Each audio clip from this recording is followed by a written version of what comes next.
မင်္ဂလာပါအောင်ပန်းဖြူ channel မှာကြိုဆိုပါရစေအခုတော့ဘဝအမောတွေဖြေဖို့မျက်လက်တစ်ခုတင်ဆက်လိုက်ပါတယ်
ဒီပြောက်ကရဲ့ရှိုးဝက်ချက်ကိုလည်းဆက်လက်ပေါ်ပြလိုက်ပါတယ်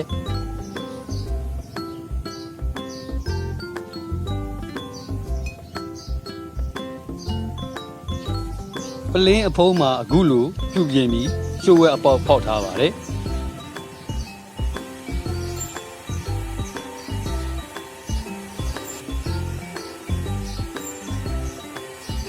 အခုလိုပြုပြင်ထားတဲ့ရှိုးဝက်အပေါက်ကနေ